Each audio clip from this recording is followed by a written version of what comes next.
Now listen, I love a good lip sync battle just as much as the next gal, but today we are talking about a different side of drag taking the spotlight. That's right. This summer, you can take a deep dive into the history of the performance art and see how it goes so much deeper than eye-opening outfits. Here to talk about their ongoing class, drag performance, politics, and protest is instructor Michael Mendelsohn and drag queen Quesa D'Mondays. Thank you so much for joining us today. Good morning. Good morning. This class sounds so interesting and such a timely offering for Pride Month. Tell us about it. So the history of drag, performance, politic, and protest was a sort of idea that was born out of our collaboration together. Michael and I have worked together for quite a long time before I became a drag artist in the theater world. Michael saw me in a production of Assassins with Fuse Theater Ensemble, and Michael was just opening his own studio and asked if I would be interested in coming in and teaching some classes there. And we brainstormed what kind of classes we would want to offer. And the two-part idea that came into mind with this sort of being the one that stayed was a class on the history of drag, which feels like a very maybe not necessarily objective history, but one that has points that I think are very important for everybody to learn when it comes to not just the art form, but queer history, which I think is everybody's history. Sure. Yeah. And Quesa, I think the art form in and of itself, you know, you think about drag brunches, fun parades, fun times, and that is all wonderful, but why is it important, I think, to go a little deeper into the roots and the history of this performance art?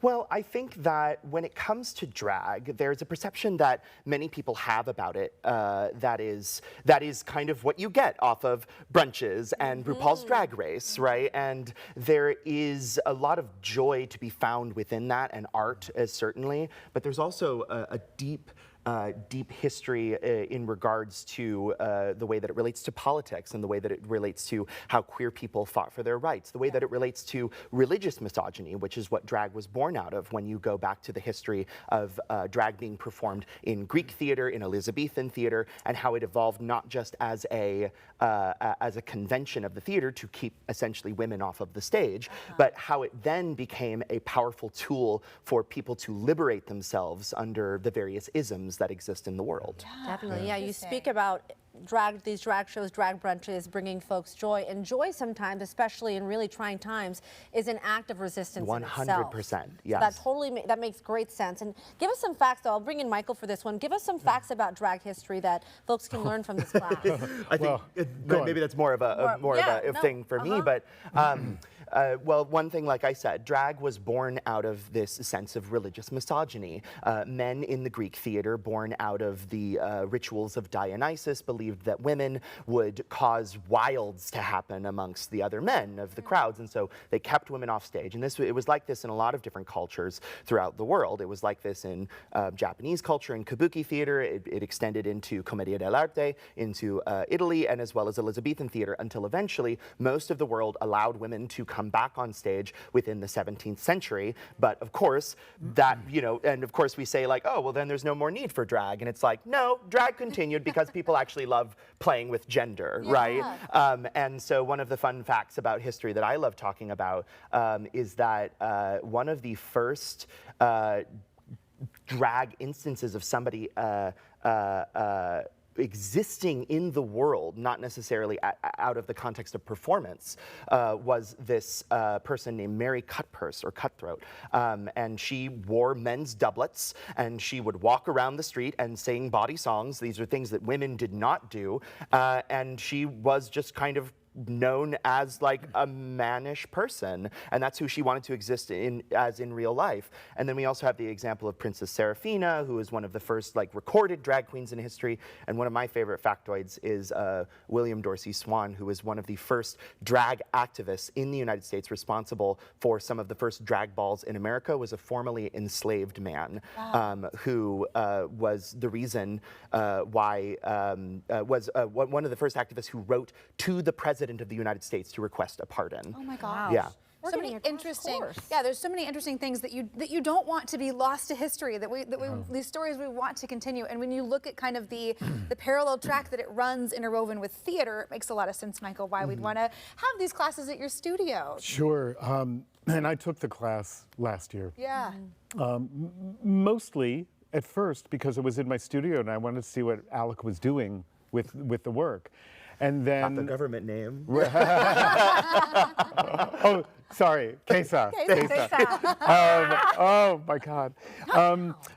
But then I was completely enthralled with the work that was happening in class. And this is a class for everyone. It's not just a class for someone in the LGBTQ community, but for folks who are interested in drag, who look to their neighbor next to them, who happens to be of the community and they love and respect and want to learn more about what those struggles are that allow them to be in the world now to do the things they're doing.